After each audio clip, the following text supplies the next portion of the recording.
Patty Simpson with Simpson Math. In this video, we're going to graph a polynomial. So in previous videos, we looked at the end behavior of a polynomial, and we're going to start there because it gives us a nice picture of what's happening with our polynomial. So here I have a polynomial, and we're going to look first for its leading coefficient. Remember that the leading coefficient is the number on the term with the highest exponent. So I look and my highest exponent is here, and my leading coefficient out front there is a 1. Now, what I care about that 1 is the fact that it is positive. That's what's important about that, is that it is a positive number. Because it is positive, it tells me it's going to rise on the right. If it had been a negative number, then I would know that my polynomial was going to fall on the right. But here, because it's positive, I know it's going to rise on the right. The next thing I'm going to look for is the degree of my polynomial. The degree of my polynomial. And here, that is the highest degree, or the highest exponent on my polynomial. And we saw that the highest degree was 3, or this is a cubic. So that 3 is the degree of my polynomial. Again, what I care about that 3 is the fact that it is odd. When I have an odd degree, it tells me that the end behavior is going to be opposite. There's going to be opposite end behavior. So I know it's rising on the right. The other side is going to do the opposite thing. So it's going to fall on the left. If that number had been, if that degree had been even, it would have same end behavior. So since it was rising on the right, it would rise on the left. But here, since it's odd, we know it's going to fall on the left. So the leading coefficient always tells me what's happening on the right, and the degree of the polynomial always tells me what's happening on the left. And we care if this is negative or positive, and we care if the degree is odd or even. Then a few other things that degree tells me. The degree also tells me about the number of terms that I have. So here, 3 minus 1 is 2. I know that I'm going to have 2 terms in this polynomial. Then also the degree of this polynomial is 3, and that lets me know that there are going to be 3 roots in this polynomial. In other words, later when I write this with linear factors, I'm going to have 3 linear factors. So this is the end behavior. I can begin to picture my polynomial. On the right, I know it's going to rise. On the left, I know it's going to fall. And then it's going to have 2 terms in there. 1, 2 terms. So when I graph my polynomial, it should look something like that. Smooth, continuous with 2 terms. The next thing I'm going to do is find the y-intercept of my polynomial. Now remember that y-intercept is just where the graph intersects your y-axis.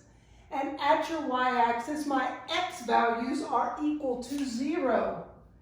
So always, to find my y-intercept, I'm just going to take 0 and substitute it in for x. So in my function up here, everywhere I see an x, I'm just going to evaluate the function where x is 0. So I have 0 cubed plus 2 times 0 squared minus 4 times 0 minus 8. Notice this is 0, that's 0, this is 0, minus 8 is just equal to a negative 8. Now the y-intercept is a point. So when I communicate that to my reader, I should write it as a point.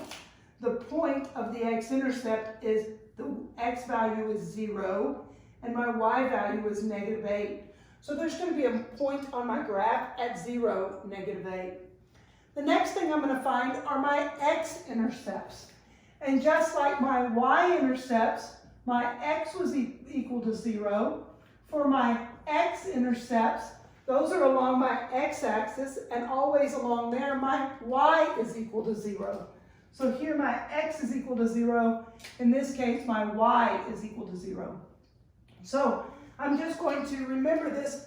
F of x could be rewritten as y. That's the same thing as y. I'm just going to take that y and replace it with a 0. substitute in the 0 and solve for x to find out what my x value is when my y is 0. Now, the way I'm going to solve for x is I'm going to factor this. I look for a greatest common factor, and they don't have anything in common. So then I count the number of terms, and there are 4 terms. 1, 2, 3, 4. So I'm going to group them. When I have 4 terms, I group them and look to factor them that way. So I'm going to look at the first 2, and then I'm going to look at the last 2. In the first 2, out comes an x squared. And it leaves me with an x plus 2. So I just factored out that x squared out of the first 2. In the back 2, I can factor out a negative 4. And when I do, it leaves me with an x plus that negative times that positive would make it a negative, a 2. Notice that they match. Yay! So that means that I can factor out that x plus 2 from both of those. So an x plus 2 comes out, and it leaves me with an x squared minus 4. Now I'm trying to get this down to linear factors. I want my degree on each one of these x's to be a 1. So I'm going to look at this and see if I can factor it as well. And it turns out it's a difference of squares. I can factor that.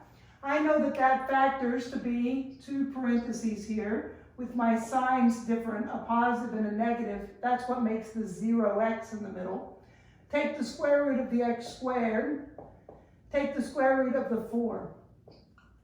So I now have this linear factors. And notice I have 3. 1, 2, 3. If I were to multiply them all out, it would give me my original polynomial. I wanted three linear factors. That's what we said we were going to get. Now, I'm going to set each one of those equal to 0 and solve. Because when I have 3 numbers multiplying together to equal 0, something has to equal 0, one of those numbers. So one of those. I'm now going to solve for x in each one of those cases. So my x-intercepts are at -2. Notice my y value is 0. It's a point on my graph. -2, 0, and 2, 0. I have 3 x-intercepts. But you'll notice that the Simpson, it's not really 3, it's just 2. Well, it turns out that we say that this one is a double root, or we say the multiplicity